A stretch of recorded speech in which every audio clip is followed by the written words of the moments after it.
The halls of St. Alden's Hospital felt almost unreal at 6 o'clock in the morning.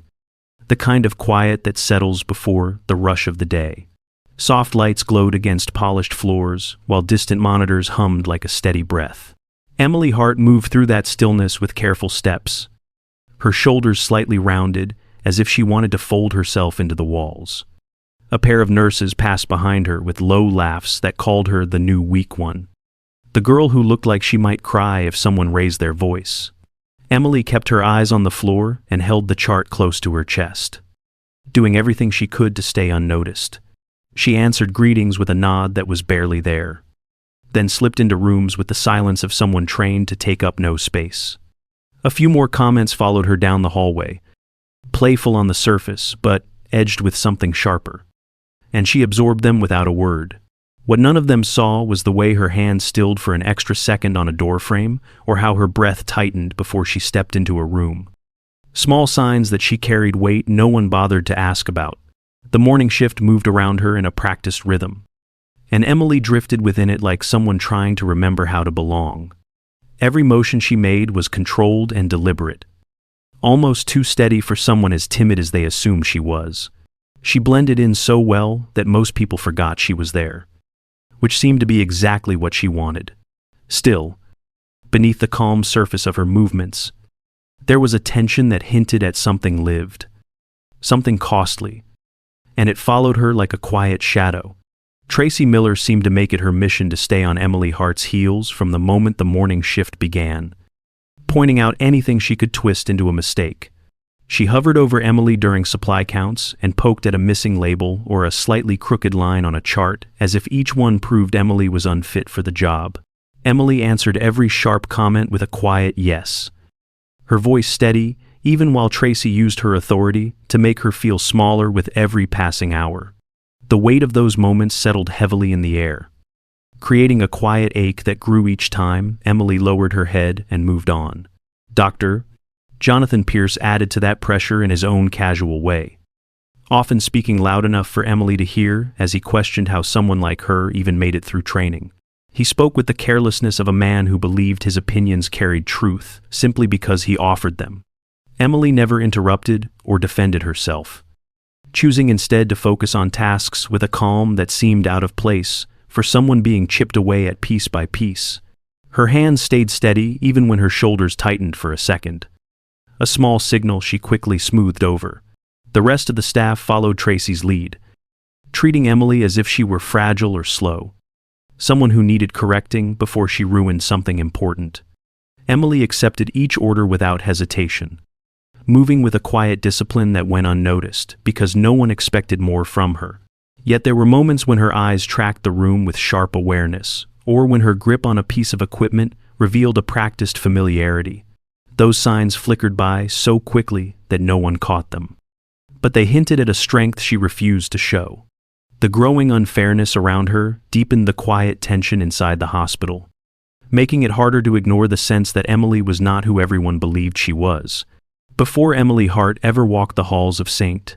Alden's Hospital, she carried a name that no one there would have believed belonged to her. She had been HM2 Emily Hart, a Navy hospital corpsman trained to work with SEAL Team Bravo and trusted with lives in places where help was minutes too far away. Her training had pushed her through combat trauma care, battlefield triage, and medical procedures done under pressure so intense that hesitation could mean losing a teammate. Those skills had shaped her into someone precise and unshakable, but they also tied her to memories she could not escape. Nightfall Ridge was the mission that changed everything. The team had walked into a situation that unraveled faster than any of them could respond to, and the extraction order never came when it should have. Emily fought to keep her teammates alive as the ground around them erupted in gunfire. But one by one, they slipped away until she was the only one left. She remembered every breath she took in those final minutes, and every breath they never got to take again. The belief that she failed them settled inside her like a weight that never eased. After the mission ended, Emily felt the walls of her life closing in. People tried to call her a hero, but she could not bear the word or the way it made her feel seen in all the wrong ways. She left the Navy quietly and searched for a place where no one would ask her about Nightfall Ridge or expect her to be anything more than a face in a hallway. St. Alden seemed like a place where she could disappear into routine. Yet the guilt followed her everywhere. She chose a small life because the memory of her old one cast a shadow too large to outrun. The calm of the morning shattered when the code blue alert cracked through the hallway, calling the team to an elderly man in sudden cardiac arrest. The room filled fast as staff rushed in with wide eyes and unsteady hands, bumping into each other while they searched for the crash cart.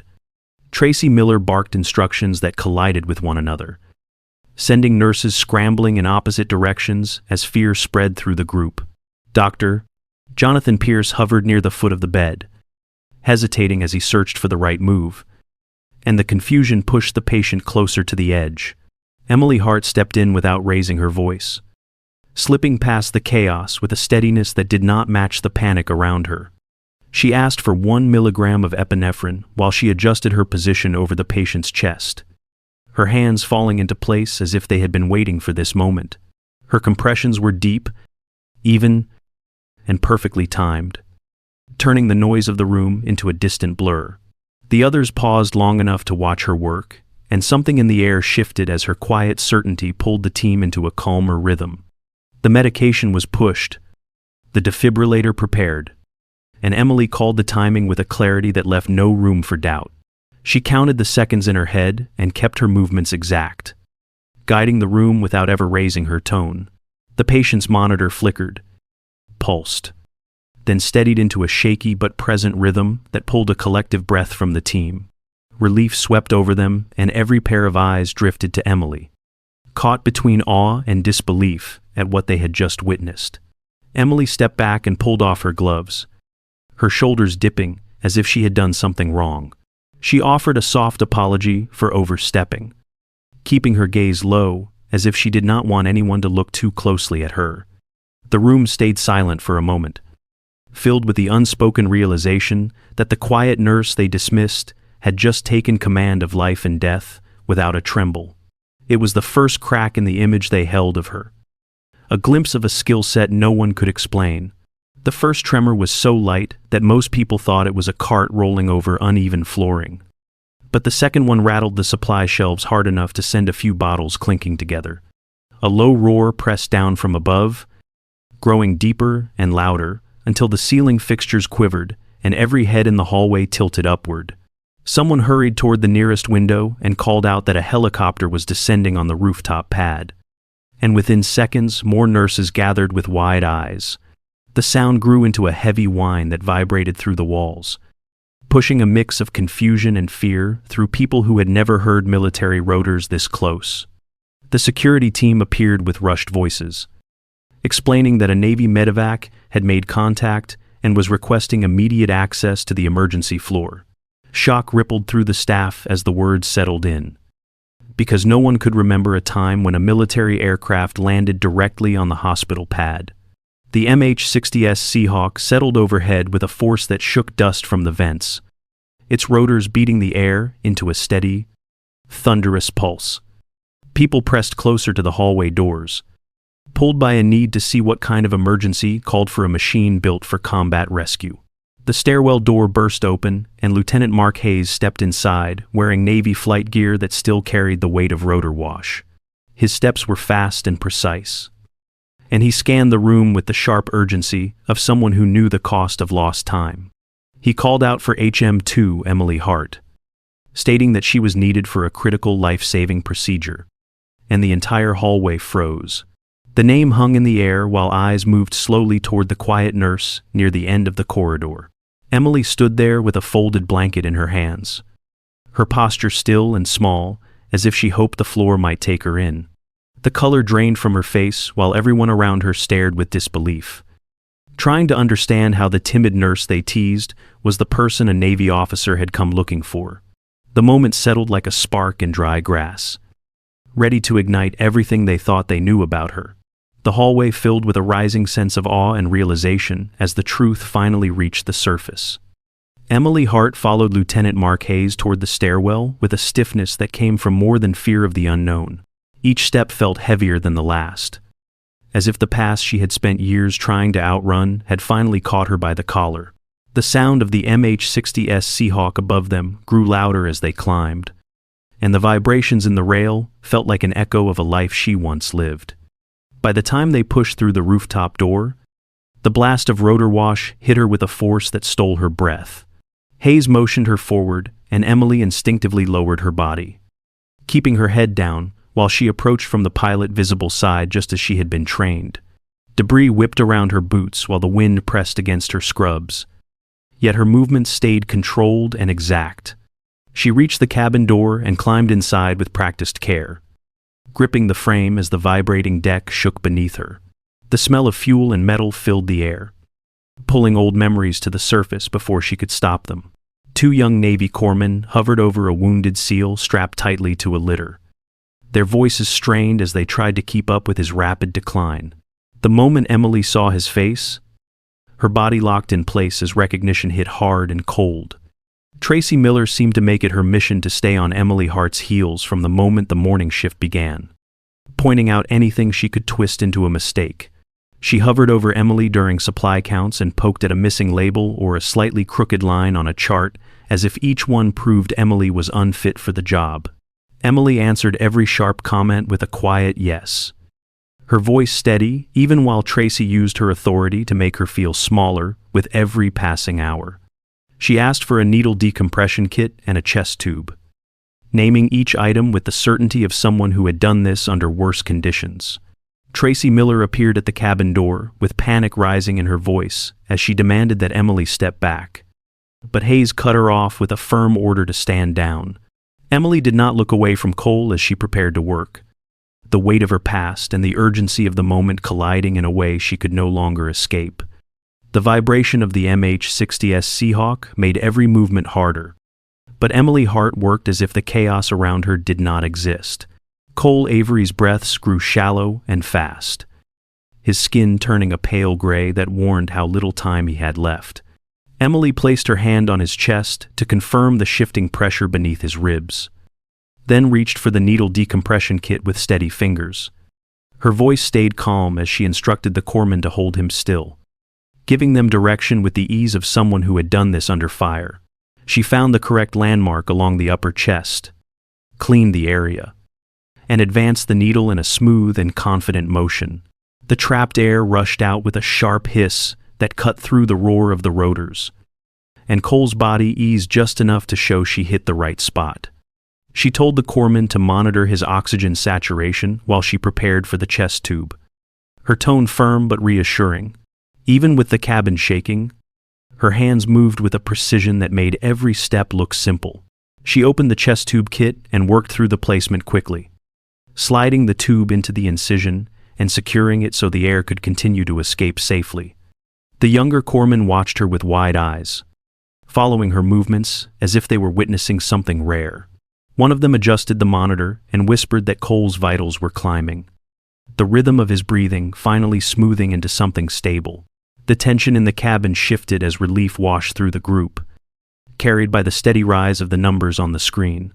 Lieutenant Mark Hayes looked at Emily with a respect that needed no explanation, his posture straightening as he acknowledged what she had just done. The hospital staff who had followed to the rooftop stared from the doorway, stunned by the quiet nurse who now moved like a seasoned combat medic. Emily stepped back once the tube was secure, her breath steady and her eyes focused only on Cole's recovery. In that moment, she was no longer the woman who tried to disappear, but the one who had stepped back into the role she had sworn she left behind. Footage from the rooftop spread through the hospital long before Emily Hart made it back downstairs, jumping from one phone screen to another as people replayed the moment she stepped into the Seahawk.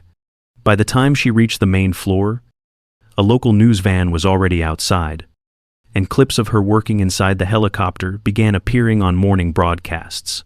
Within hours, the story reached national outlets, painting her as a mystery medic who saved a Navy SEAL on a hospital roof. Emily kept her head down as always, but the attention followed her like a spotlight she never asked for. "Mr. Sterling called her into his office with a tight jaw and a stack of papers that shook in his hand. He spoke about liability, unauthorized procedures, and the hospital's exposure. insisting that what she did fell far outside protocol. The fact that she saved a life did not soften his frustration, and he made it clear that consequences were coming. Emily listened quietly and accepted each word without pushing back, her calm presence only making him more uneasy. The atmosphere shifted when two Department of Defense representatives stepped into the office without waiting to be invited. One wore the uniform of a major, and the other carried a briefcase marked with government identification. The legal advisor spoke plainly, stating that Emily operated under DoD Level 5 medical authorization, which granted her full trauma and surgical privileges in emergent situations anywhere she was needed. Sterling's face drained of color as he realized the significance of that clearance and how little authority he had over her actions. Outside the office, Tracy Miller and Dr. Phipps, Jonathan Pierce watched with stunned silence as the officers continued. Their earlier doubts hung in the air, now exposed against the reality of who Emily truly was. The hallway felt heavy with regret and rising respect as the truth settled in. Emily, the nurse they had dismissed without a second thought, was someone recognized at the highest levels of the military, and nothing about her quiet posture changed as the world around her finally caught up. Emily never interrupted or defended herself, choosing instead to focus on tasks with a calm that seemed out of place for someone being chipped away at piece by piece. Her hands stayed steady even when her shoulders tightened for a second. A small signal she quickly smoothed over. The rest of the staff followed Tracy's lead, treating Emily as if she were fragile or slow, someone who needed correcting before she ruined something important. The truth cut sharply through the public conversation, and the nation learned that the loss of SEAL Team Bravo had never been the fault of the medic who survived. Emily Hart's report from 3 years earlier was shown to be intentionally incomplete, written to shield the command structure from collapse, even though it left her carrying responsibility that was never hers. While the news spread, Cole Avery woke in the ICU with monitors steadying beside him and a camera crew waiting in the hall. He spoke slowly but with clear intent, saying that Emily had saved him twice. First at Nightfall Ridge, when she refused to leave him behind, then again on the hospital roof. He told the country that she carried the burden of failure because she chose silence over exposing the truth. A silence meant to protect others rather than herself. His words shifted the conversation instantly, transforming her from a surviving witness into someone whose integrity shaped the entire aftermath of the mission. The reaction across the hospital was somber as staff understood the weight she had lived with. The story that once seemed like a mystery now revealed years of quiet sacrifice, the kind that left scars no one could see. Emily's past no longer looked like a shadow she was running from, but a truth that showed the depth of her character and the cost of her choices. Tracy Miller found Emily Hart in the main hallway, surrounded by staff and a few lingering reporters who were still gathering details from the day. Her steps were uneven and her eyes were already filled with tears as she reached Emily. Unable to hold herself together any longer, she dropped to her knees in front of her and apologized through shaking breaths, admitting that she had judged Emily without ever trying to understand her. The hallway fell silent as everyone watched the woman who once held so much authority crumble under the weight of her regret. Emily leaned down and helped Tracy back to her feet with a calm steadiness that softened the tension in the room. She told her that people carry burdens they never speak about, and that misunderstanding grows easily when pain stays hidden. Tracy cried harder at those words, not from shame, but from the relief of being met with compassion instead of anger. Emily's voice stayed gentle as she reassured her that change matters more than past mistakes. Not far away, Dr. Jonathan Pierce stood by the nurse's station, his shoulders stiff and his expression troubled. He watched the scene unfold with a slow, dawning realization of how deeply he had misjudged Emily and how quickly he had dismissed her quiet strength. The weight of his own assumptions seemed to settle heavily over him as he looked at her with new respect. The atmosphere in the hallway shifted as others mirrored his reaction, recognizing the depth of the person they had overlooked for so long. For Emily, it was the first moment that felt like true healing, not because the past had been erased, but because understanding had finally taken root. The hostility she once worked under began to fade, replaced by a sense of connection that hinted at a different future. Mr. Sterling met Emily Hart in a small conference room, with a humility she had never seen from him before. His voice was tight, but sincere as he told her she could choose any role she wanted in the hospital. Hoping to make amends for the judgment he had shown earlier, Emily listened quietly, her expression steady as she considered the offer. Then told him she did not want a title that placed her above others. What she wanted was a team built for the moments when hesitation cost lives. A team shaped by clarity, trust, and calm under pressure. She explained her idea for the Heart Response Team, a rapid reaction unit modeled in spirit after the structure she remembered from SEAL Team Bravo. It would focus on high-stress emergencies where communication had to be clean and direct, and where skill mattered more than rank or ego. Sterling agreed without hesitation, grateful for a chance to support something that felt both necessary and transformative. Word spread quickly, and soon staff members lined up to be part of the new unit. Tracy Miller stood at the end of the line, her posture no longer sharp or commanding, but open and sincere. When she reached Emily, she asked to serve under her leadership so she could learn what real competence and integrity looked like. Her voice wavered, but her commitment was clear, and the hallway grew quiet as others waited for Emily's response. Emily gave her a small, warm smile and told her she did not need perfect people, only people willing to change. Tracy nodded as relief washed over her, and the rest of the group shared the moment with a quiet sense of hope. It marked a new beginning for the hospital, a turning point where respect replaced hierarchy and purpose replaced pride. Emily stepped into her role, not as someone reclaiming the past, but as someone shaping a future built on the values she once hid. The mass casualty alert went out only minutes after the call came in about the school bus crash, and the Heart Response Team moved with a speed that turned chaos into order. Emily Hart arrived at the scene first and stepped straight into the rhythm she knew from her time supporting SEAL Team Bravo, calling out priorities as she scanned the victims. She used the March protocol to guide every decision, starting with massive bleeding as she pointed her team toward the two children with obvious arterial wounds. The team moved quickly, applying tourniquets and pressure dressings while Emily shifted to the next group of patients. Multiple ambulances pulled in one after another, sending waves of injured students toward the triage area. Emily knelt beside a young girl with shallow breaths and directed Tracy Miller to secure an airway while she checked for chest movement. Her tone stayed calm as she listened for breath sounds and adjusted the positioning to stabilize the girl's breathing. Tracy followed each instruction with precision and respect, proving how much she had changed under Emily's leadership. The scene buzzed with urgency, but Emily's voice stayed clear as she guided circulation checks and ordered warm blankets to prevent hypothermia in the children showing signs of shock. Cole Avery stood beside her as the on-site coordinator, managing incoming teams and keeping the flow organized, so Emily never had to pause. His presence steadied the environment, reinforcing the discipline she set with every command she gave. The team moved like a single unit, each member trusting the next as they handled one critical need after another. Emily shifted from patient to patient with controlled speed, her decisions grounded in training that had once saved lives in far harsher places. By the time the last ambulance left the scene, the Heart Response Team had stabilized every high-risk patient and kept the energy focused on what mattered most. The tension of the moment mixed with the satisfaction of watching the team rise to its highest potential.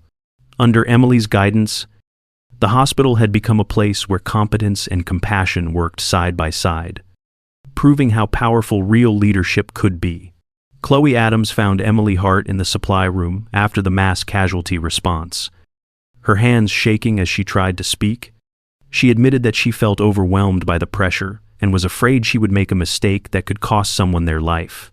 Emily listened with quiet understanding, recognizing the fear in Chloe's voice as something she had carried herself for years. Her expression softened as she told Chloe that fear never fully disappears, even for someone trained in combat medicine.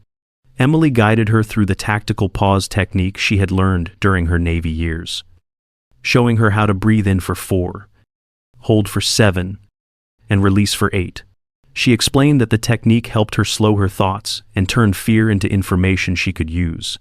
Chloe followed her lead and felt the tightness in her chest loosen as the rhythm steadied her breathing. Her eyes lifted with relief when she realized the power of something so simple and so grounded. Emily reminded her that strength was not the absence of fear, but the choice to act through it. Chloe nodded slowly, absorbing the lesson with new confidence. In that small room, surrounded by shelves of supplies, Emily stepped fully into her role as a mentor. It marked a quiet shift from isolation to purpose, as she began guiding others toward the steadiness she had fought hard to reclaim. Emily Hart stood alone on the rooftop of St. Alden's Hospital as the sun lowered toward the horizon, the soft light turning the landing zone into a calm space that felt different from the day it pulled her back into her past. She moved slowly along the edge of the pad, checking the markings, the railings, and the safety lights with a steady attention that came from years of habit. The wind brushed against her scrubs as if reminding her of the storms she had walked through to reach this quiet moment. The sky shifted into warm shades of orange and soft purple, wrapping the rooftop in a peaceful glow. For the first time in a long while, she felt a sense of completion instead of heaviness. The rooftop no longer felt like the place where her past had chased her down, but a symbol of how far she had come. She breathed in the cool evening air and let it settle into her chest as if it carried a promise of steadier days. The weight she once carried alone felt lighter now, shared with people who trusted her and learned from her. A distant hum rose in the sky, low at first, then growing into the familiar thrum of rotor blades. An MH-60 S Seahawk swept over the hospital, flying low enough that Emily could see the pilot through the front windows. The aircraft dipped its nose in a silent gesture of respect, a small but deliberate acknowledgement of the path she had walked and the lives she had touched. Emily held her ground as the wind rippled around her, then offered a small nod back, calm and sure. A soft glint caught the last rays of the sun as they touched the SEAL Combat Corpsman pin on her collar. It sat there not as a badge of grief, but as a sign of acceptance. A piece of her past folded gently into her present. Emily stood quietly in the fading light, no longer divided between who she was and who she had become. The moment settled over her with warmth and finality, closing her journey with a sense of pride, peace, and quiet strength that would carry her forward.